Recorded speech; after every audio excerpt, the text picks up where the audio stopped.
Hai guys, seperti biasa di video kali ini gue kembali akan membahas beberapa berita yang sedang hangat diperbincangkan di dunia K-pop. So nggak perlu berpanjang lebar lagi, langsung aja kita masuk ke topik pembahasannya. Oke, pertama-tama gue akan membuka pembahasan kali ini dengan beberapa berita singkat terlebih dahulu. Yang pertama, LE SSERAFIM umumkan Virnot sebagai nama fandom mereka. Yap, ini adalah salah satu berita yang bikin gua happy karena kalau kalian ngikutin gua kemarin gua udah sempet bahas bahwa LE SSERAFIM ini adalah salah satu girl group rookie yang paling gua suka. Gua suka banget sama, di luar kasus yang menimpa Kim Garam ya, anggota mereka, salah satu mantan anggota mereka gitu.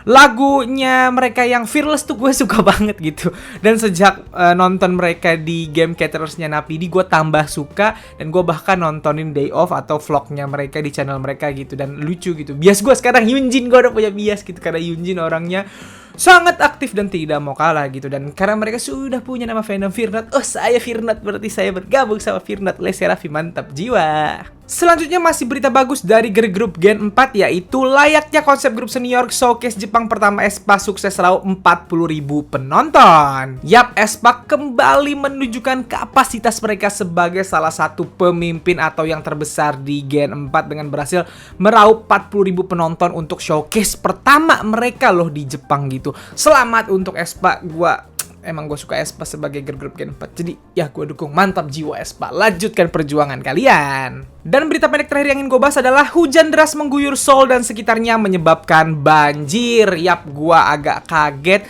ngelihat berita ini. Nggak biasa-biasanya Seoul seperti ini, atau gue yang ketinggalan zaman. Seingat gue jarang dengar Seoul kebanjiran kayak gini. Dan karena hujan lebat katanya sampai banjir banget. Kalian bisa lihat foto-fotonya, banjirnya jadi kayak Jakarta, Seoul rasanya gitu. Gue agak kaget sih gitu. Jadi ya itu beritanya, gue berharap semoga cepet surut banjirnya dan bisa kembali beraktivitas normal. Agak kaget aja gitu karena negara semaju Korea juga akhirnya kebanjiran di ibu kota gitu. Jadi sekali lagi semoga cepet surut, amin. Nah sekarang gue akan masuk ke berita pertama yang ingin gue bahas banget nih. Berita datang dari Yeri Red Velvet yang kayaknya agak dibikin kesel sama YouTuber kontroversial Sojang. Ada apa? Mari kita cek dulu faktanya berdasarkan portal Bria Official K-Peps di Instagram yang berjudul Yeri Red Velvet tanggapi channel YouTube kontroversial yang menuduhnya mengidap Jennie disease. Nih beritanya guys, awal pekan ini channel YouTube kontroversial Sojang memposting video baru yang menuduh Yeri Red Velvet mengidap Jennie disease. Saluran YouTube menuduh bahwa Yeri mendandani dirinya dengan pakaian dan riasan dramatis yang tidak cocok untuknya hanya agar dia bisa seperti Jennie.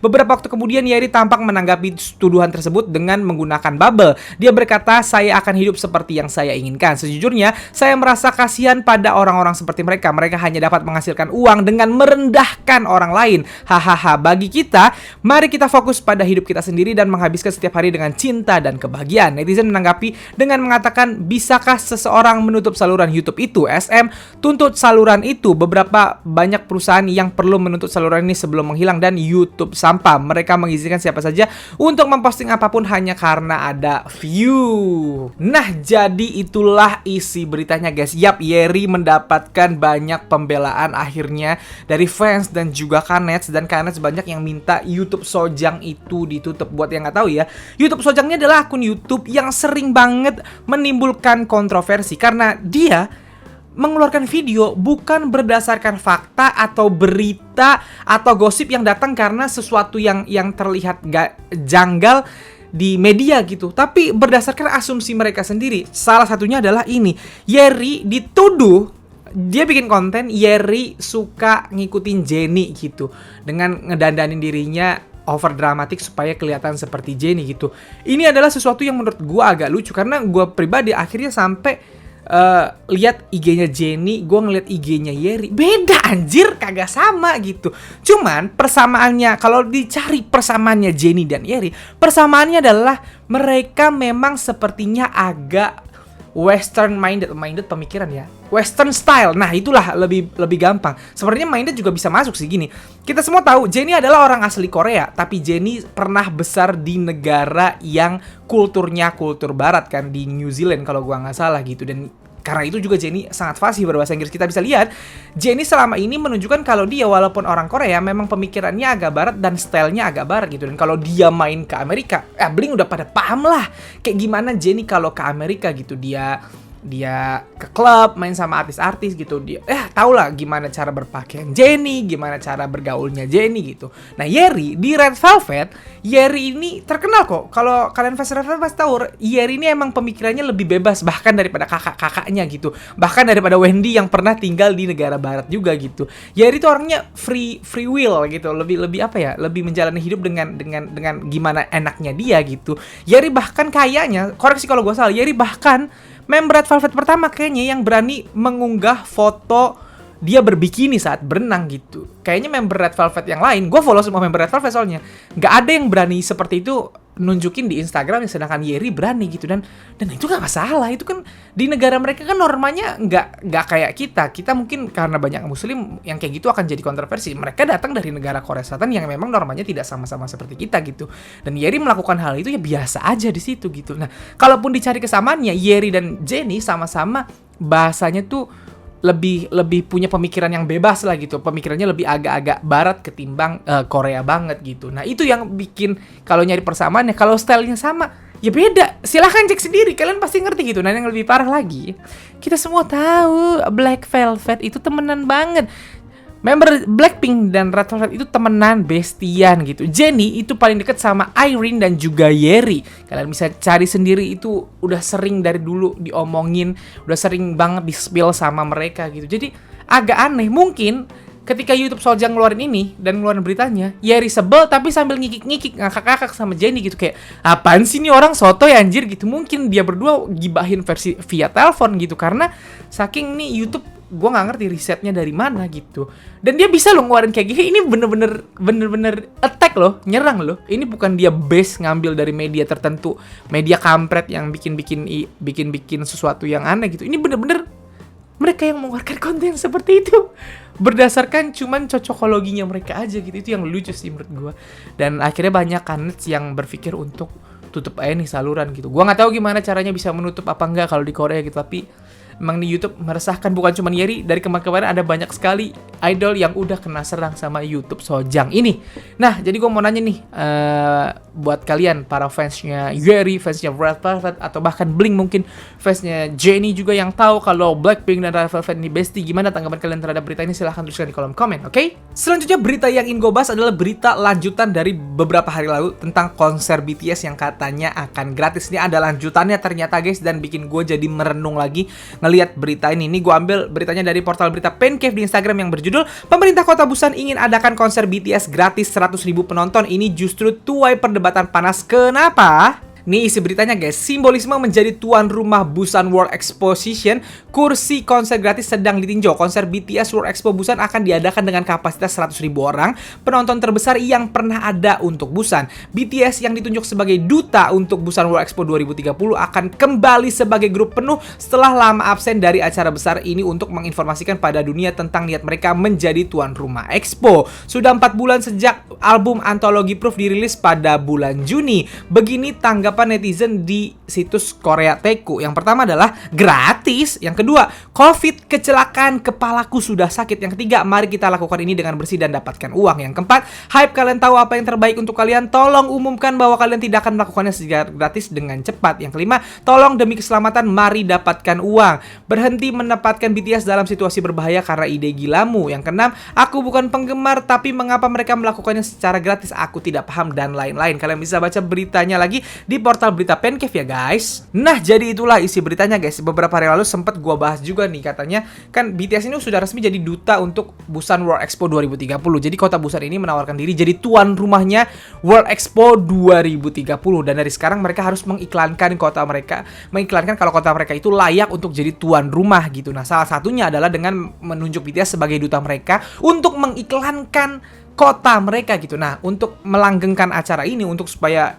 kota mereka dipilih, tahun ini di bulan Oktober, pertengahan Oktober, pemerintah kota Busan berencana akan mengadakan konser BTS. Kita semua tahu konser BTS akan menyedot banyak atensi dunia, bukan cuma Korea, dunia, untuk akhirnya mengarahkan mata mereka ke Busan gitu. Dan gak tanggung-tanggung ternyata ini akan dijadikan konser terbesar di kota tersebut, konser terbesar yang pernah terjadi di kota tersebut. Yap, konsernya akan berkapasitas 100.000 penonton. Gils, itu banyak banget, katanya sedang dicari arena arenanya yang sesuai 100.000. Gue pikir awalnya karena konser gratis, konsernya akan kayak di Indonesia gitu, di lapangan gede atau di tanah luas gitu, supaya orang bisa nonton semua gitu. Ternyata akan dicari arenanya. Awalnya gue terkejut dan kayak, wah keren juga pemerintah kota Busan, modal ya, udah ngundang BTS tapi mereka mau ngasih konser gratis gitu. Sampai akhirnya berita ini keluar dan gue jadinya tersadar gitu kalau bahwa konser BTS diadakan gratis ini akan menyedot animo yang mungkin jauh lebih banyak dari 100.000 orang gitu. Dan mungkin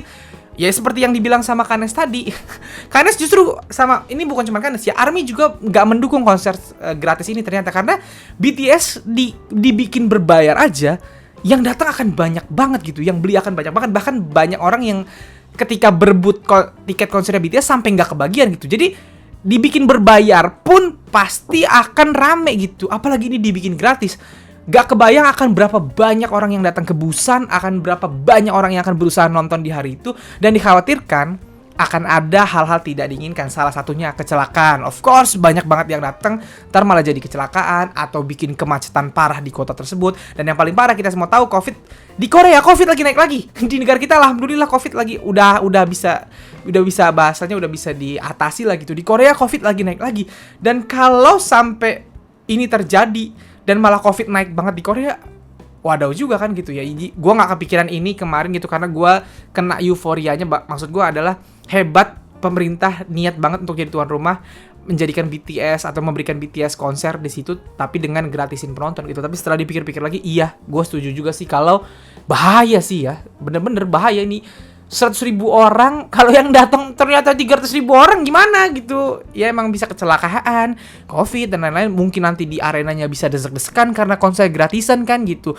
Siapa aja bisa masuk, orang yang mungkin selama ini belum pernah nonton konser karena belum mampu, quote on quote gitu, yang nggak tahu kultur konser gimana, tiba-tiba datang ke sana dan masuk dan malah rusuh gitu. Ya gue kepikiran itu sih. Jadi gue cukup setuju. Nah, gue mau bertanya nih kepada kalian, utamanya para ARMY, gimana tanggapan kalian terhadap kontranya konser gratis BTS ini gitu, disuruh bayar aja. Kalian setuju atau enggak? Silahkan tuliskan pendapat kalian di kolom komen ya. Nah, berita terakhir yang ingin gue bahas di video kali ini masih tentang konser. Kalau tadi adalah konsernya BTS, sekarang adalah konser grup favorit gue, Blackpink. Yap, akhirnya sudah pasti tanggal konsernya Blackpink di Indonesia. Jadi kemarin guys, akun official Blackpink sudah mengeluarkan jadwal resmi untuk Born Pink World Tour gitu.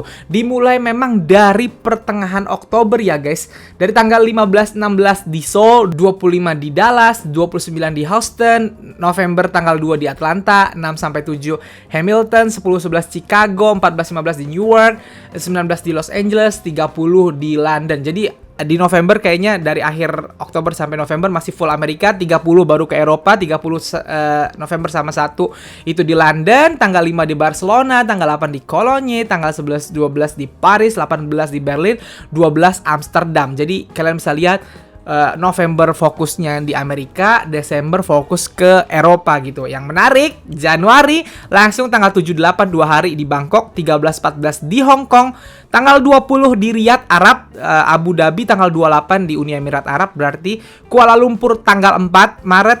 Ini yang aneh nih sebenarnya. Januari ke Bangkok dulu, abis itu ke Asia yang lain, nggak langsung disamain aja di Asia Tenggara. Oke, Bangkok di Januari, terus abis itu ke Hong Kong Cina tadi, baru ke Timur Tengah Riyadh Arab, lalu ke Kuala Lumpur tanggal 4, Jakarta tanggal 11, Kaohsiung kota mana tuh? Sorry, gue nggak tahu. Kaohsiung tanggal 18, Manila tanggal 25, Singapurnya di bulan Mei tanggal 13, terus di bulan Juni 10-11, Melbourne, Sydney, dan Auckland. Jadi ada Australia dan juga New Zealand gitu. Ini adalah jadwal World Tour, dan ini beneran World Tour karena tidak cuma Jepang dan Amerika saja seperti orang-orang kan biasanya gitu, Jepang dan Amerika. By the way, kok nggak ada Jepang ya?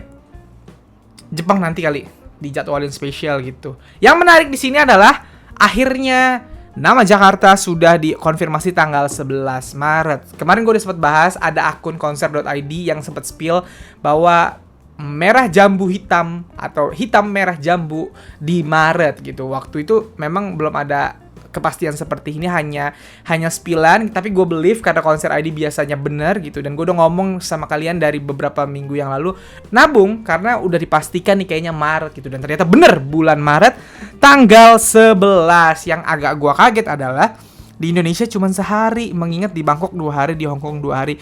Gue yakin sih di Indonesia banyak yang mau gitu. Tapi kalau memang keputusan, gue nggak tahu nih ya. Kalau misalnya nanti kita pas pembukaan tiket ternyata rame, bisa jadi ditambah harinya, bisa jadi sangat bisa jadi seperti itu. Tapi kalaupun emang cuma sehari, gue sih berharap venue-nya jangan venue kecil sih, karena kita udah lama. Gue yakin Blink Indonesia banyak banget yang udah kangen Blackpink, yang sebelumnya mungkin di 2018 masih SMA atau masih kuliah, atau yang dulunya bahasanya masih sekolah, belum kerja, belum punya uang sendiri. Kan itu 2018-2019 tuh. Sekarang kan udah 3 tahun lewat gitu. Mungkin udah pada punya uang, atau ada jangan-jangan yang udah nabung dari 2019 gitu. Gue yakin yang bahasanya quote on quote mampu membeli tiketnya Blackpink di tahun ini akan lebih banyak menurut gue gitu. Jadi gue berharap banget kalau memang sehari ya langsung di GBK atau di JIS, kan JIS sekarang udah buka gitu ya. Maksudnya di venue yang penontonnya bisa banyak banget sekalian gitu. Karena jujur gue pribadi, gue nonton. Kalau tidak ada hal-hal yang tidak diinginkan ya, misalnya gue harus tiba-tiba bayar apa, atau gue harus kemana gitu, gue pasti akan siap berebut tiket ini karena uangnya sudah saya siapkan untuk nonton konser Blackpink. Banyak yang nanya ke gue, bang, berapa bang harga tiketnya? Jujur gue nggak tahu karena promotornya aja kita belum tahu siapa gitu. Tapi siapin aja uang. Udah pasti uangnya akan jutaan sih guys. Kalau menurut gue ya, bisa jadi serendah-rendahnya 1,5 juta gitu. Harga tiket yang paling murah nanti bisa jadi 1,5 juta. Jadi kalau kalian memang pengen nonton, siapin. Kan gue bilang, sekarang itu masih bulan Agustus, konsernya Maret, masih berapa bulan lagi tuh? 6 bulan lagi. Mungkin tiketnya akan dibuka dari Oktober, November, Desember gitu. Masih ada waktu lah buat kalian nabung. Yang mau kerja dulu dah gitu. Untuk mewujudkan mimpimu, kalian harus berusaha kan gitu. Jadi yang mulai sekarang nabung gitu. Gua akan berusaha. Nah ya, ini yang gua bilang ya. Kalau gua orangnya nggak maksaan, gua akan berusaha untuk nonton. Uangnya udah gue siapkan dari sekarang bahkan gitu. Untuk gue sendiri tentunya gitu. Dan kalau nanti pas perebutan ternyata gua nggak dapet, gua kan nggak pakai jalur privilege nih. Gua akan berebut sama seluruh Blink di Indonesia yang pengen nonton Blackpink nanti. Kalau gua nggak dapet, gue nggak akan marah gitu, nggak akan ngedumel gitu, tapi gue akan berusaha sampai dapat. Nah, jadi gue mengajak ke kalian semua nih, ayo, yang mau nabung, yang mau inian, yang mau nonton bener, yang pengen ketemu Blackpink, yang selama ini cuma nontonin dari handphone dan juga gadget-gadget doang, yang mau live nih, sekarang nih saatnya kalian bisa nonton mereka secara live.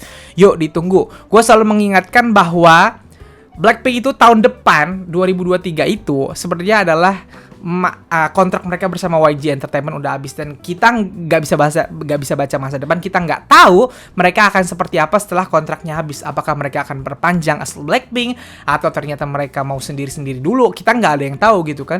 Jadi kemungkinan konser yang ini adalah konser pamungkas nih. Jadi kita haruslah yang pingin banget nonton sekarang lah saatnya gitu, karena kita nggak tahu ke depannya. Tentu doa kita, harapan kita mereka akan terus sebagai Blackpink dan bisa datang lagi di tahun selanjutnya gitu. Cuman tahun ini bisa dibilang salah satu tahun paling pamungkas lah gitu. Jadi yuk, mari, gue sih sangat menyarankan yang mau nonton nabung dari sekarang gitu. Mari bertemu di venue konsernya Blackpink dan kita bernyanyi bersama. Oke. Jadi itu sih yang pengen gue bahas. Sekali lagi Blink, semangat nabungnya, semangat. Gue tuh karena udah lama banget gak nonton konser. Gue nonton konser Blackpinknya online. Gue pernah nonton yang kita sama-sama nonton online kemarin kan. Online memang rasanya jauh men. Yang belum nonton konser langsung, kalau nonton konser langsung tuh adrenalinnya beda. Jadi yuk semangat nabung. So guys, jadi segitu aja video gue kali ini. Kalau kalian suka video ini seperti biasa silahkan like dan share ke teman-teman K-popers sekalian. Kalau kalian mau kenal gue, kalian bisa follow gue di Instagram, dan kalau belum subscribe channel gue silahkan di subscribe. Sekian dari gue, bye.